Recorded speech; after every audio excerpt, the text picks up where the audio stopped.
Jeg lige ved ødelægge bord. I dag, så skal vi simpelthen åbne nogle Pokémon-kort her. Eller det er egentlig ikke åbne nogle Pokémon-kort. Vi skal egentlig se på nogle Pokémon-kort. Altså nogle Pokémon-kort, jeg har købt på DBA. De kostede 2.000 kroner. Der burde være omkring 100. Og jeg troede egentlig, han ville sende det i sådan en binder. Fordi det var der på billedet. Jeg har så ikke fået det i en binder, kan jeg så se. Men ja, nu får vi at se, om vi har tjent penge tilbage. Jeg tror, at vi har tjekket igennem nogle af billederne, og der var sådan nogle ret nice kort herinde. Også noget vintage, og det er altid nice. Så bare kom i gang med det. Der har vi simpelthen den her sindssygt skarpe kniv. Der skal man altså lige passe på. Altså, der er godt nok meget tape på, så nu må vi lige se, hvordan... Ej, så er jeg bare skåret ned i den her ETB. Ej, okay. Jeg troede bare, det var en papkasse, der var han.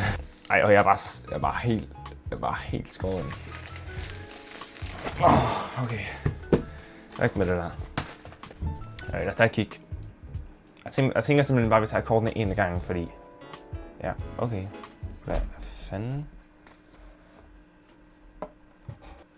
Er det en pudebetræk? Tak. Mere pudebetræk. Ej, det er faktisk sejt, den her. Hvorfor har de brugt det som indpakning? Så bare starte med det første kort. Professor's Research. Og det var en fed en, også fordi det jubilæum, det var ret nice. Men det er ikke helt det, vi er ude efter. Havværsrolle 2.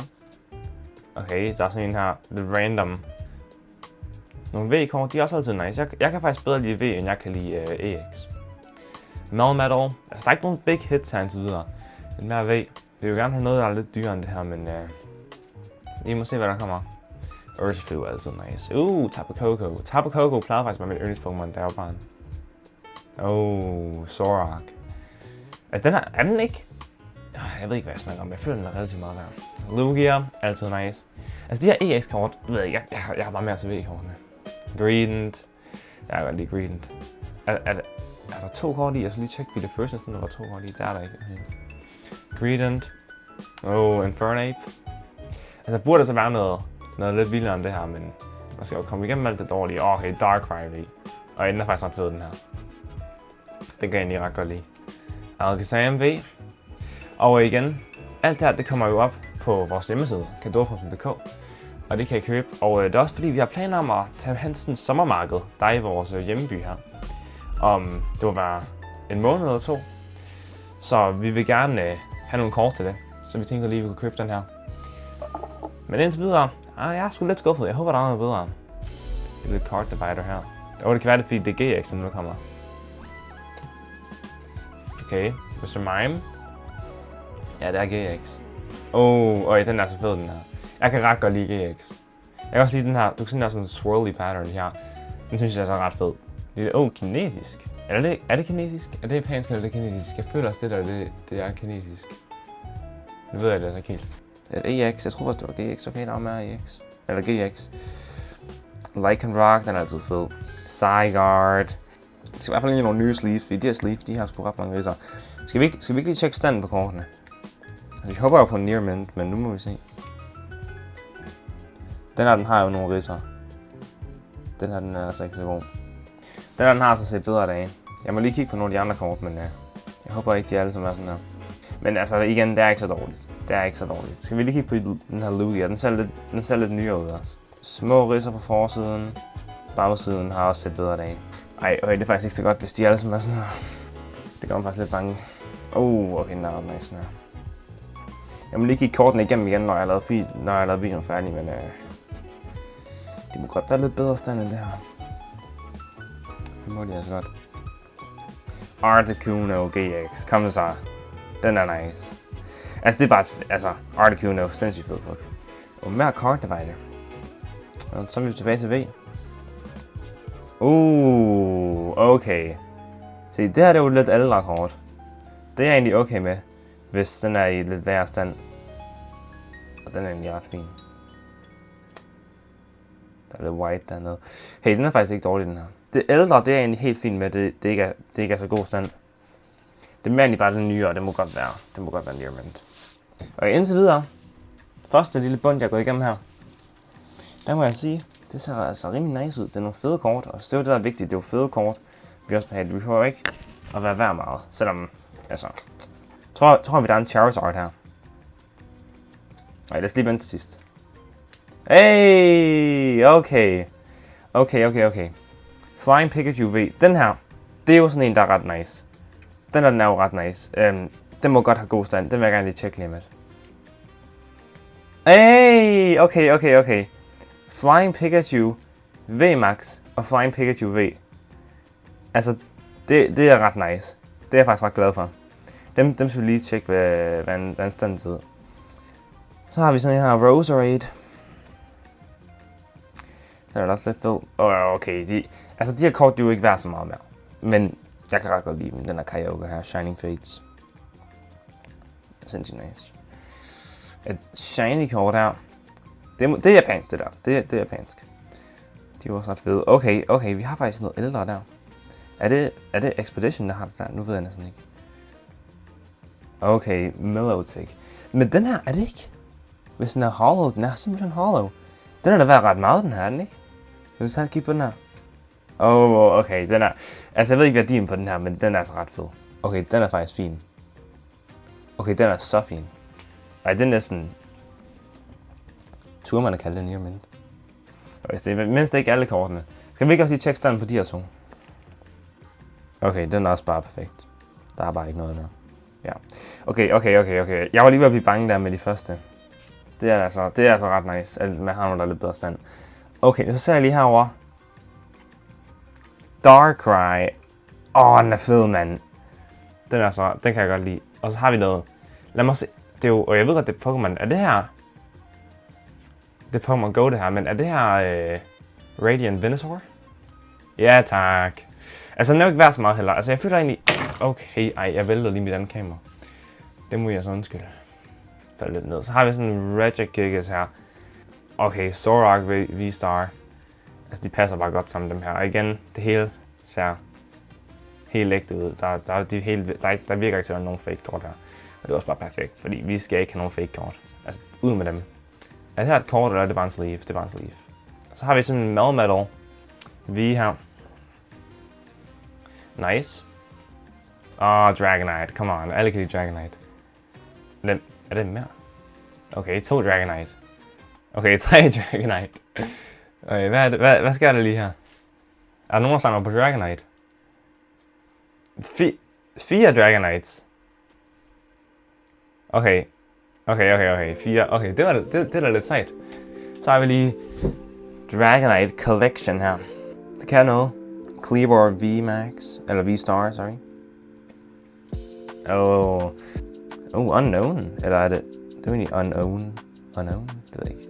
V. Incineroar EX. Seed. Copperja. EX. Whatever. Okay. Se. Jeg ved jo ikke, hvor meget... Altså, den er nok ikke værd så meget. Den er sikkert ikke værd så meget, men prøv lige at se det der. Altså, det er bare nogle fede farver, den her. Og så var der lige 2 af dem. Ja, tak. Nu kommer vi til noget af det sidste, og jeg tror, det er sorteret fra sådan billigst til dyrest på en måde-agtigt. Fordi det virker til nogle af de her kort, der er hernede. De er altså lidt mere værdifulde. Der er lige et kort, der er faktisk en par kort. Og der er nogen, der er i topload også. Okay. En sleeve. Er det en forkerte vej? Det gør de. Okay. Trainer. Kabu. Lidt whack. Ball Guy. W. Altså, han er okay. Vi vil ikke rigtig have trainers. Og det er faktisk kort. Hvorfor vender de her så? Wow. Okay. Wow. Okay, Grand Tree. Altså, det ser ret fedt ud, men... Melmetal VMAX. Jeg kan ret godt lide VMAX. Nu tror jeg bare, vi gør det sådan her. Det var også en lidt sej måde at gøre det på. Professor's Research. Havde vi allerede en af dem? Var det ikke den første en af de to? Det ved jeg ikke. Okay, come on. Let's go. Sådan en nice lille regnbue her. De er altså bare lidt federe end de normale. Også når man har dem i en stack, så kan man lige flex lidt med. Okay, det Split Energy Type. Dem ser man ikke mange af. Hvad er standen på den? Det er svært at se igennem sleeven, men den ser egentlig ret flot ud. Hey, det der ikke. Det tager jeg. Helt klart, det tager jeg det der. Milotic. Nice. Den er da også, er den ikke relativt meget værd? Det er faktisk ikke.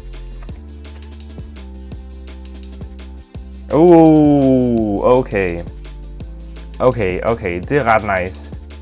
Flareon her. Jeg kan simpelthen ikke huske, hvad de her kort hedder, der har det her, men... Ja, de er altså ret nice. Og så lad os se, om den Charizard. Nej, det var det ikke. Det var sgu ikke værd så meget. Men hey, sådan er det. Altså, indtil videre er jeg altså ret tilfreds med det her. Okay. Sygt. Den er altså bare fed, den her. Det er jo ikke den helt ægte gamle, tror jeg ikke. Det er jo et reprint, tror jeg. Der står den her fra 2016. Altså, nu ved jeg det ikke helt faktisk. Men den er ret, den er clean, den her. Den er altså ret fed. Okay, den har jo ikke været så meget. Men. Det her kort. Altså, det kan godt være, det er reprinten, men... Jeg kan sygt godt lide det her kort. Det er lidt mere nice at have det, hvis det ikke var anniversary. Okay, en mere af dem her, altså de har de jo ikke rigtig været noget som helst. Kom så. Okay, det er altså bare, der er bare fire types her, eller hvad? Damn, okay, den er altså også ret fed. Det kan vi godt lide. Okay. Shining Arceus. Altså det her kort, det er jo... Altså det er en af mine yndlingsmåder at ligesom vise sådan... Altså det er en af mine yndlings Shining kort. Det er nok faktisk min yndlings. Altså, okay. Det er da relativt meget værd der. Er det ikke sådan 200 kroner? Det ved jeg ikke helt, hvad jeg siger. Men... Okay, den er altså bare fed, den her. Den er altså bare fed. En mere Arceus. Det er da en mærkelig hollow foil, den her. Det har jeg faktisk aldrig set, det der. Det har jeg godt nok aldrig set. Men det er også ret fedt, jo. Jeg ved ikke, hvor meget den har været. Det er også sådan, er det ikke? Det ved jeg ikke. Jeg føler også. Jeg føler, jeg har set den der. Altså, den er ret fed. Der er noget mere vintage her. Det kan jeg godt lide. Altså, vintage. Jo, det var ikke kort. Superman. Er det Pokémon-kort, der? Ja. Dragonite V. Sygt. Pokémon Go. Altså, det er egentlig... det er Dragonite-kort, der. Jeg kan godt lide vande det sådan... Vande det timelines. Jeg ved ikke, jeg kan godt lide vande det så lidt malet ud-agtigt. En mere? Okay. Fair nok. Jeg ved faktisk ikke, hvorfor jeg siger, det er egentlig ret white kort der. Altså, det er kinesisk, det er jo noget, men... Så jeg ser. Okay, Ho-Oh, altså... EX igen, men... Det er jo ikke noget galt med det, Ho-Oh. Okay, Magcargo. Altså... Ja, det er jo ikke lige den sejeste Pokémon, men jeg kan godt lide GX. Jeg kan ikke lide... Der er faktisk ikke noget, jeg ikke kan lide ved GX. GX er sygt ud. Okay. Charizard EX her. Altså det er jo en af de her kort, hvor det er jo lidt ligegyldigt, hvad værdien er. Altså det er jo Charizard. Det samme med alle Pikachu-kort. Altså det er jo den Pokémon. Der er jo overhovedet ikke noget galt med den her. Altså det er jo bare fedt. Så den er... Okay, den har set bedre dage. Den har set meget bedre dage. Men... We take it. At forsiden er ret pæn. Okay, det havde jeg faktisk ikke forventet. Sådan en EX af dem her. Det der, okay, fair nok. Så føler jeg har ikke set sygt tid. Og der er lidt, og der er ret mange skader på den, men sindssygt kort. Okay, sådan en lille V her. Der er vi lige to. Raging Bolt EX og Dragonite EX. Nogle flere Dragonites. Så har vi lige sådan her. Det kan jeg desværre ikke læse. Okay. Little shiny. De er også okay. Cramorant shiny. Jeg synes faktisk Cramorant har en ret nice shiny. Altså jeg ved ikke, hvad den er værd. Men... Okay, kinesisk kort igen. Tyranitar her, EX igen. Tyranitar er sygt fed Pokémon. En Cineroar. Se, det her er nice. Jeg kan godt lide, hvor de laver baggrunden sådan den samme farve som Pokémon. Så sygt ud, især på GX. Jeg elsker GX. Illustration Rare. Eller hvad er det? Er det Illustration Rare? Ikke blive sur på mig. Okay, den er jo nice. Altså, illustration rares er bare, de er sygt populære lige nu. De er bare så nice. De er så nice, illustration rares. Og vi har en mere illustration rare, okay. Og den er faktisk fed, den her. Excadrill, oh my gosh. Okay, nice. Nice. Kom så, en mere illustration. Den mere illustration. Yes, Houndoom. Kom så, Houndoom er seriøst så fed. En mere, er den en illustration? Det er det vel, ja. Okay, den er faktisk syg, den her. Wow. Nice, sindssygt. Okay. Er det Pikachu? Det der Union-kort. Hvis de har alle, så er det jo ret peak. Vi har den venstre oppe i hjørnet. Højre oppe i hjørnet. Jeg tror ikke, de har dem alle. Okay, vi har 2 af dem. Så vi ikke lige lægge dem her og se, om vi får resten. Altså, det gør vi nok ikke, vel, men... Pikachu, det her kort tøs. Det der med de her, jeg gør det ved kort, hvor de ser næsten sådan togdækjagtigt ud. Altså, hvor de er lidt de skåret af papir. Altså, jeg ved ikke, hvad jeg snakker om, men du ved, sådan, der er ikke så meget shading. Dem kan jeg godt lide. Detective Pikachu, der er sgu en Pikachu-samler her. Okay, respect. Vi har faktisk. Det andet har vi så også bunden. Ja, vi har simpelthen bunden. Okay. Og så har vi en mere Pikachu. Altså, det tager vi all day long. Og en Surfing Pikachu. Så vi har Flying Pikachu, VMAX og Surfing Pikachu. Fedt. Der er simpelthen, der er en Pikachu-samler her. Altså, det er jo nice. Altså, og det her Pikachu V Union-kort. Jeg er ikke så meget for Union-kort, men det er altså ret nice, fordi se de forskellige art styles, det er tegnet i. Så har vi simpelthen nogle få kort tilbage. Vi har nogle, der er i toploaders her. Så vi ikke lige tage den her. Ej, det skal jeg forstå.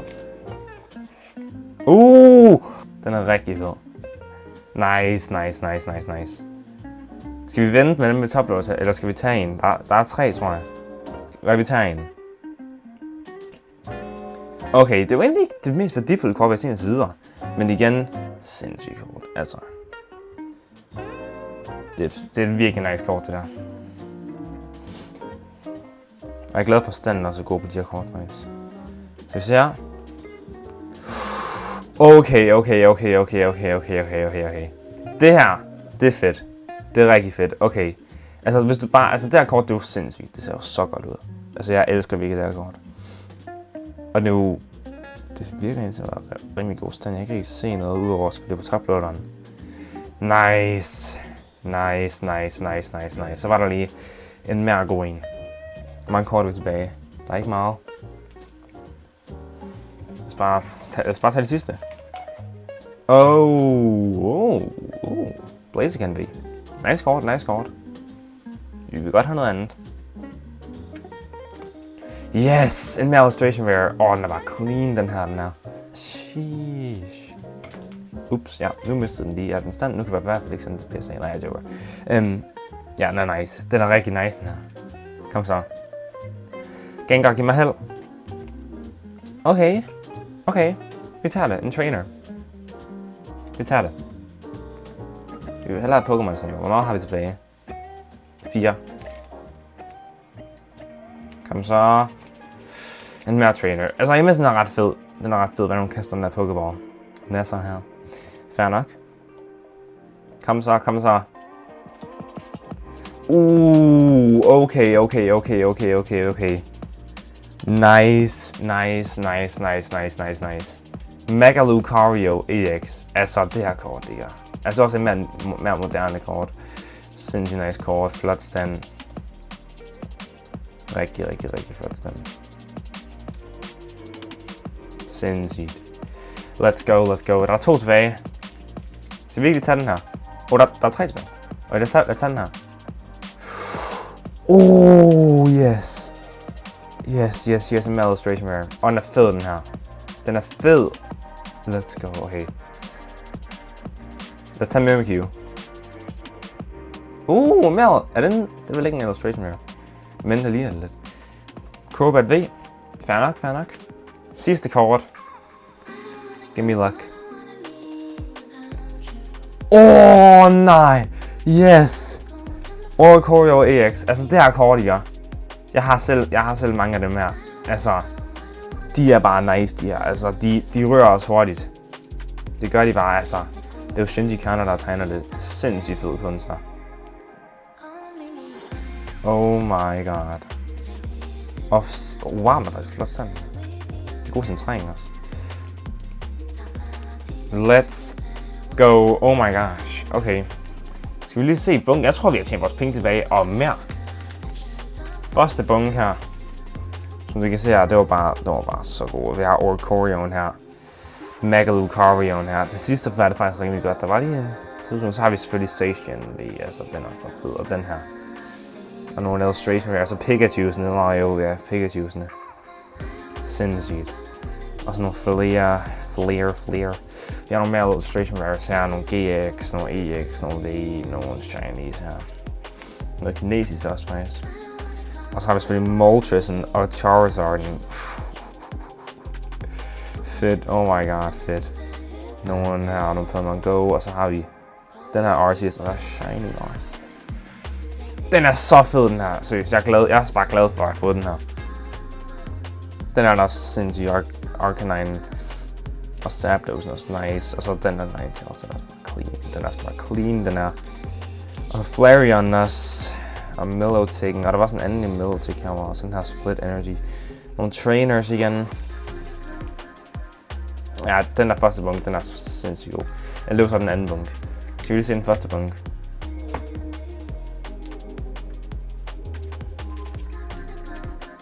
Der havde vi Zoraken, 2 af dem. Nogle af de her elefanter her, nogle unknowns. Der var egentlig lidt, jeg faktisk i den her bunke var lidt værd. Så har vi lige alle de her Dragonites her. Altså, det var meget populære Pokémon, det var ret fedt. Nogle Zoraks, nogle Radiants, nogle Shinies, den er der sindssygt, den er så nice. Og så har vi Pikachu'sene, altså de var bare nice, de her to. Så har vi den her er nok sindssygt nice, det er virkelig flot kort også.